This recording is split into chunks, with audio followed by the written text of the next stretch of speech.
From the Red Book of Westmarch, we now take up our account of the closing days of the Third Age of the world. Let us turn to the great chronicle of the War of the Ring and to the record of those momentous events that would decide the very fate of Middle-earth.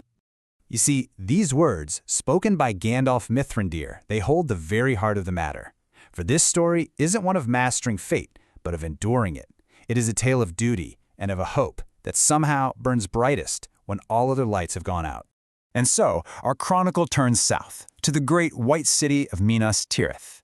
There, the last bastion of the West was bracing itself, as the shadow of Mordor lengthened and gathered for one final, terrible assault.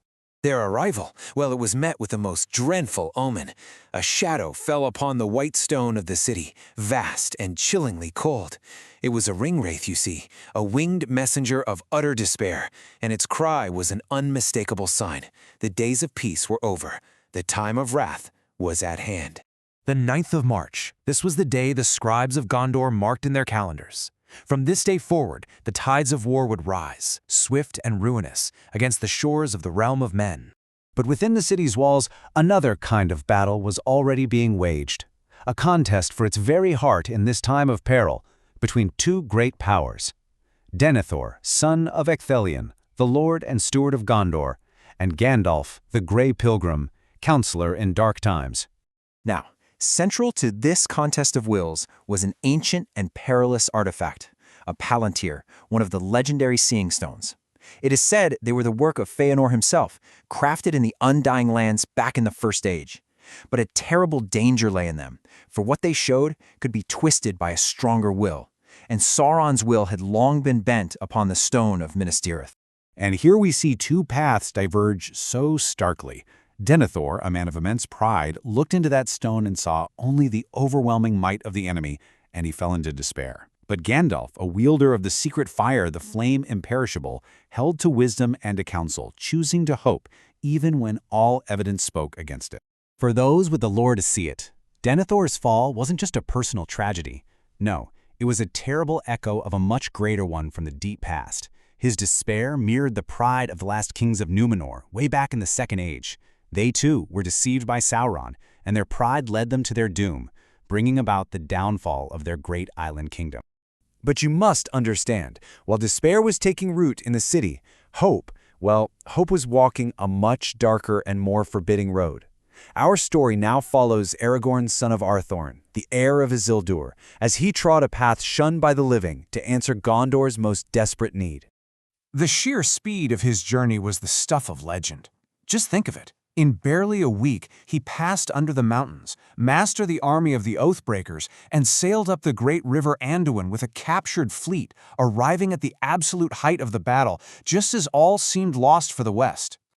Now, how could he command such a terrifying host? Well, the power to do so was rooted in the deep past, in a broken promise from the very end of the Second Age. These were the spirits of men who swore an oath to Isildur to fight Sauron, but broke their vow. They were cursed to linger, sleepless, until the day Isildur's true heir returned to call upon them to finally fulfill their oath. Yet it was upon his return that Aragorn gave a sign that no one could mistake. Using the simple herb known as atheles, or kingsfoil, he healed those who lay dying under the Black Shadow. And in this act, he fulfilled the ancient prophecy, and the people of Gondor knew with awe and wonder that their rightful king had at last returned. The chronicle now arrives at the high point of the battle before the walls, the fall of the Lord of the Nazgul, a doom that had been pronounced more than 1,000 years before it finally came to pass. To understand this moment, we have to look back, way back. Ancient scrolls tell of the wars that brought an end to the northern kingdom of Arnor.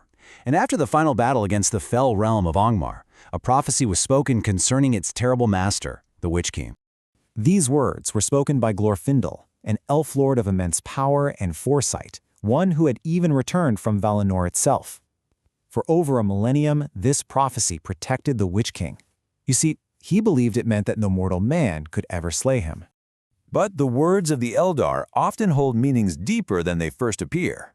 In his very moment of triumph, as he stood over the fallen king of Rohan, The Witch King was faced by Éowyn, the Shield Maiden, and in her defiant cry, his doom was finally revealed. So you see, his unmaking was achieved by a perfect convergence of fates. By a woman, not a man. By a hobbit, one of the small folk, not a man of the big folk. And by a simple blade, forged long ago by the Dunedain of Arnor with enchantments laid upon it specifically for the war against Angmar. Providence, it seems, had placed all three upon that field at that single appointed hour. The battle was won, a great victory, but the war was very far from over. And this brings us to the last debate of the captains of the West and to the desperate, seemingly hopeless strategy they devised. To truly understand their choice, you have to understand an elvish concept known as Estel. It isn't simply hope for a good outcome. No, it's a deeper trust, a trust in the ultimate goodness of things, even when facing certain doom. And it was this trust, not military calculation, that guided their counsel.